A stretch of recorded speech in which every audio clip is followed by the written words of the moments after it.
Hey everybody, little question and answer today. I lost the email. I don't know what's happened to my emails in the last couple of days. I've had 2 or 3 people send me emails that I specifically looked for. They're just simply not there. This email that I got, I do remember, I think at least 2 of the questions. I think there was 3 questions, but I do remember 2 of them. One was about hurricanes coming through here.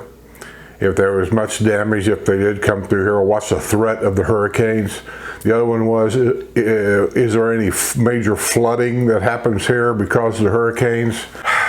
And I can't remember the third one, and I don't even know who sent it, and I'm sorry about that. I looked everywhere for it. It's in the middle of the night.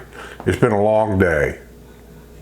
It's been a long day. Plus I had to go grocery shopping, and so I'm doing this before I go to bed, so I got to get it cut, get it downloaded on the computer, then get it uploaded to YouTube, and all that stuff. So we're going to get on with it. First of all, let me do this question. I had another question from somebody. Apparently they noticed whenever I cut one of these videos, and I do not use, let me get it here. Whoops, come here, big boy. This, when I'm not using that microphone there that I normally use on the WNL show, I use that mic mostly for live shows. There's a reason for that, because that mic is directly wired into my soundboard where I can play the funny noises and stuff like that. So that's why that mic, I don't have to use it here for this. I generally use a lapel mic. I don't know if you can see it or not. Here, let me back the camera up a little bit so you can see what's going on here. There, like that. Can you see it right here? And this person was alert enough or wise enough to notice that I wear the mic upside down. Normally, I'm making noise, I know, but normally the mic turns the other way. And they sent me a thing saying, why do you wear your mic upside down? There's a specific reason why. The reason why is if you get into YouTube and all this and that, the more you do, the more you buy, the more stuff you have, the more you learn. You learn what not to do. You get into a habit of doing certain things, like when I'm doing a house walkthrough and talking about stuff, when I make a mistake, I will pause just like that. The reason for that is I'm going to cut that mistake out. That pause in the editor, it shows you talking, and I don't generally edit my videos by watching the video. I'm looking at the voice oscillator, the thing that goes up and down like that as you talk. You know what I'm talking about. When I pause, it does that straight line, and then I know I need to cut in that pause, and I'll go to the next pause and I'll cut, and then I can splice them together. That's why, you know, it's part of the edit. And the reason why it's upside down, which is the main question, is I've learned over the times that I'm sitting here, when it's right side up and it's close to my throat, when I swallow, you hear it, and it's distracting. Also, if it's up on the collar here next to your mouth, if I have a tendency to turn, sometimes my little whiskers down here will brush it. It makes a noise. It's distracting. But mostly, I turn it upside down so I don't pop my peas in the mic. You've heard the popping, what they call the plosives in a microphone.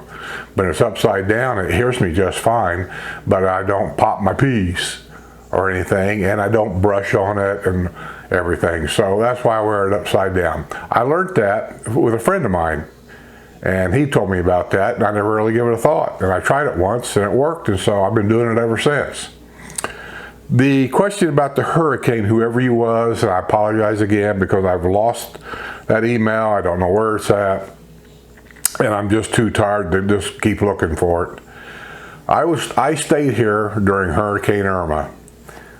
If you go down in my main page on the YouTube, my videos, 99% of them anyway, not all of them, but most of them are in files.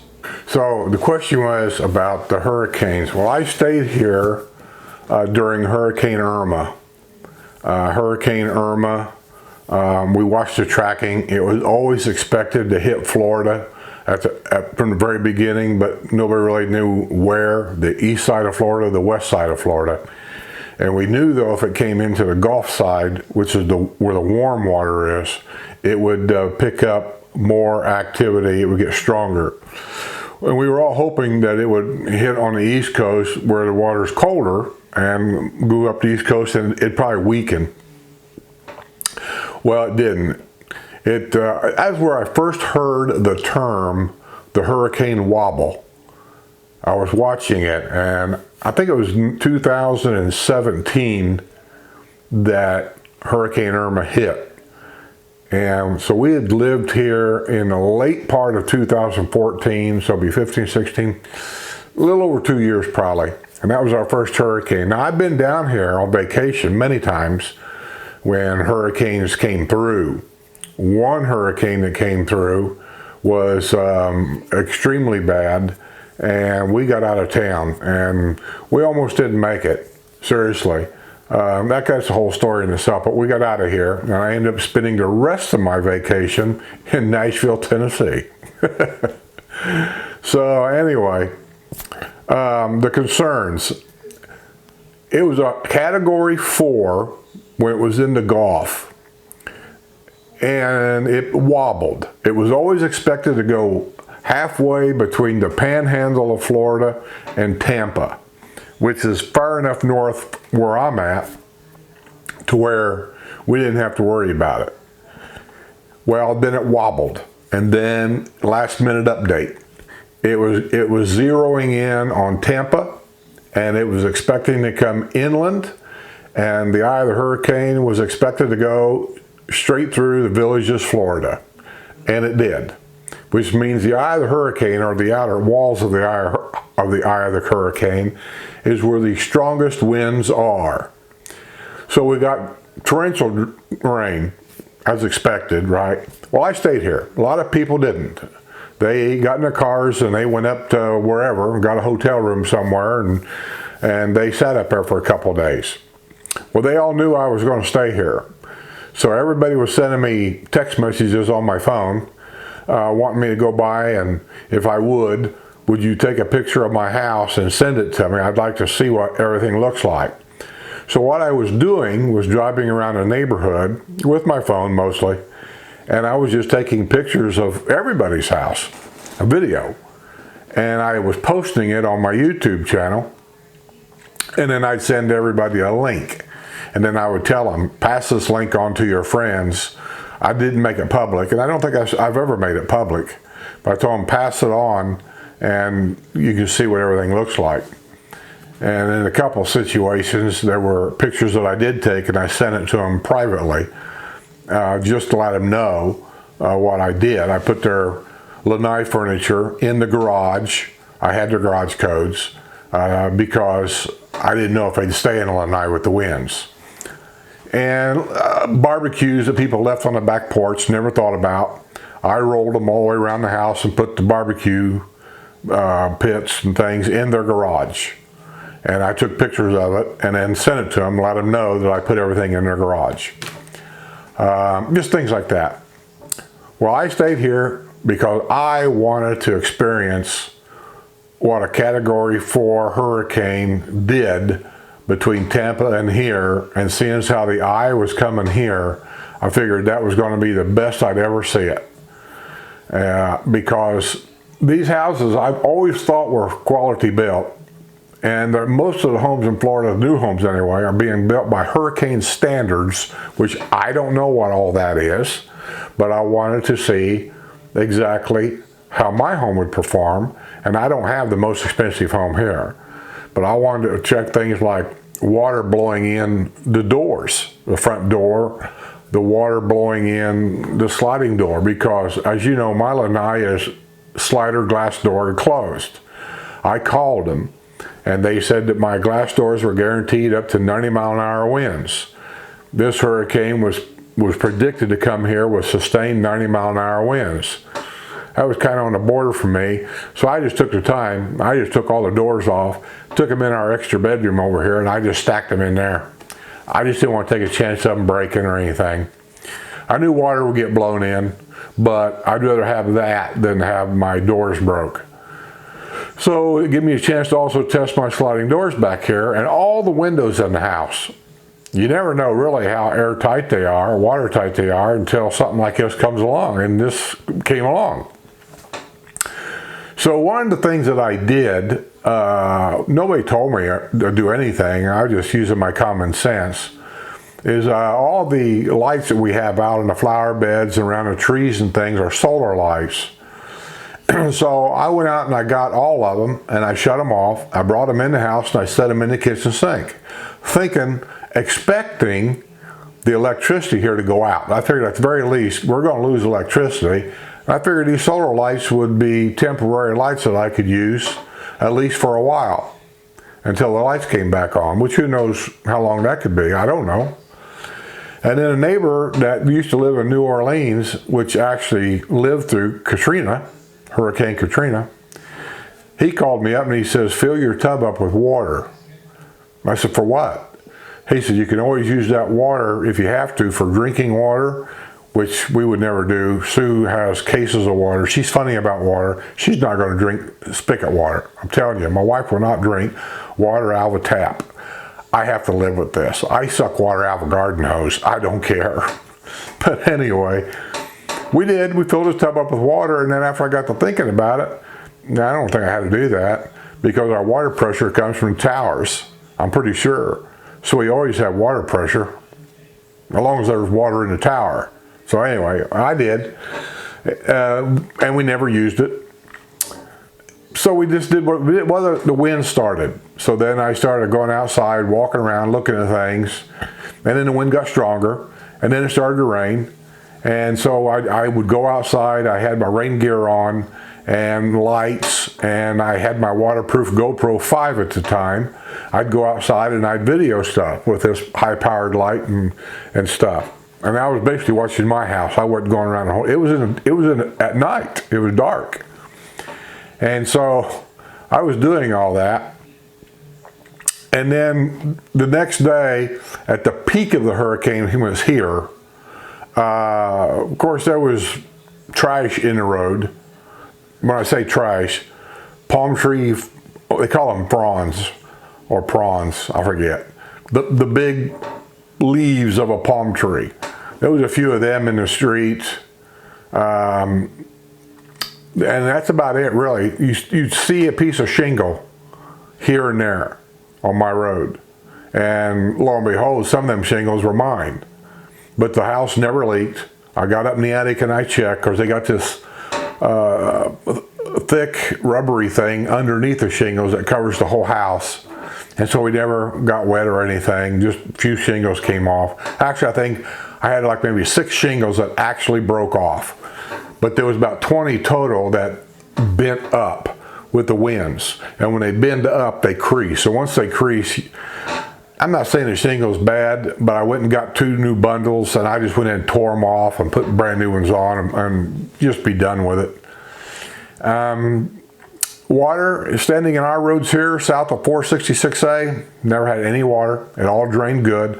I made sure that my drains out here stayed clean. I checked them, make sure that leaves and brush and stuff like that didn't get them clogged up.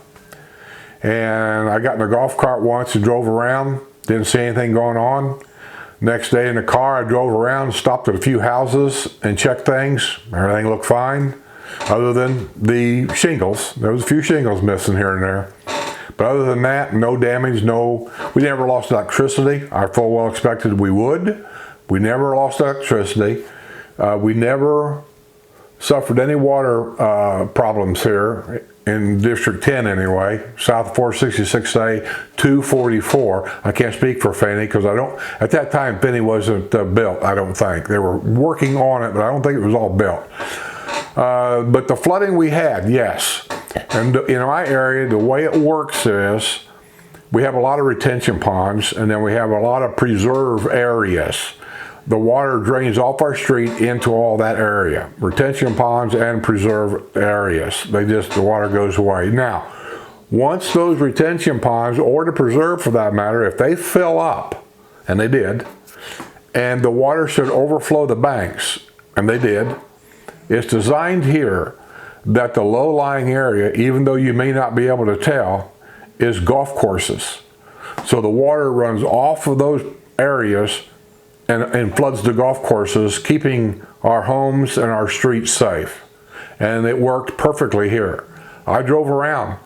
Bonifay was flooded, and that golf course was closed for months to get that water out of there.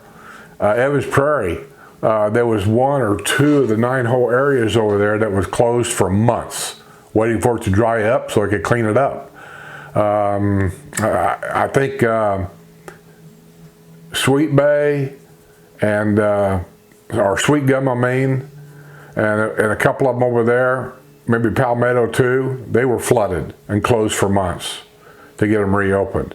Because all the water, like I said, when retention ponds and everything filled up and overflowed, it floods out into the golf courses, keeping us safe.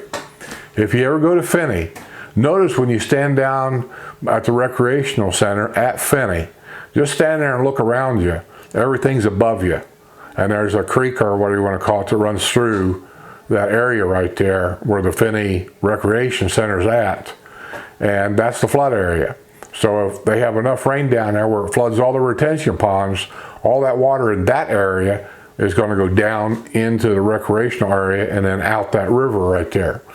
So the water, we had no problem. And like I said, we never lost electricity at all. All of our utilities are buried. We don't have telephone poles around here. It's all buried. And I think that's something that if a lot of places would just do that, you wouldn't have near the problem with ice and stuff I don't think that they're having up north, lines falling down and stuff. But it's costly to get it done up there. Here, it's sand. It's easier to dig and they don't have to go near as deep. We don't freeze, you know, that kind of thing. But we never had any problem with that. Now you go up north to the old historical area. This is before they learned their lessons about a lot of things. And they change them as they go further south. They make changes. Ask anybody here, they'll all tell you the same thing. There's a few areas up there where they did flood. I don't think any of the homes themselves got in any problem, but I think a couple of the tunnels may have flooded where they couldn't get through them. And I'm not sure exactly what happened up there. If you ever talk to anybody from the historical area, ask them, they'll tell you. If any of them's watching, put a comment below. Let them know. Did your hurricane flood you up there anywhere? I mean, what kind of problems did you have up there? Because I don't know. But here, we didn't have hardly anything. It was just inconvenient more than anything. So that was no problem as far as the flooding and the hurricane and the winds. Because things here are built by hurricane standard. That's a state law. Also, the villages tries to go along with that hurricane standard to protect your property and people by having certain rules. And people just seem to fight them constantly or ignore them, and I don't even think they know what they're doing. Like one rule is you're not allowed to have a sign in your front yard. You can't put a garage sale sign in your front yard or a happy birthday Bob, parties here sign in your front. They do it, but you can't leave it out there. You just can't do that because hurricane standards. If that sign gets picked up in a 90-mile-an-hour wind, it becomes a weapon. And even though people may scoff at that and look sideways, say, I ain't gonna hurt nobody. You don't know that. You're not a hurricane expert. And the hurricane rules are set in place for a specific reason. So I follow them. I don't have things stuck in my flower bed that can be thrown around. But I will say this. Of all the little things that I know people around here that could be picked up by a wind and flown who knows where, in my neighborhood anyway, and let me tell you, half of the people that used to live in my neighborhood are now gone already. They've moved elsewhere. I don't know where they've all went. So the new people moving in, I just hope they're as considerate as the ones that used to live here was. They went around before the hurricane actually hit and we knew it was coming. And anything they had stuck in their flower beds for decorations and whatever, they took it all out and put them in a garage and got them out of their yard. So that's why we never had debris all around our neighborhood. We didn't, it just wasn't here. And I appreciate that. Now we do have one thing stuck out in our flower bed that I don't like it there. Every time I look at it, it's not supposed to be there because it's a decoration.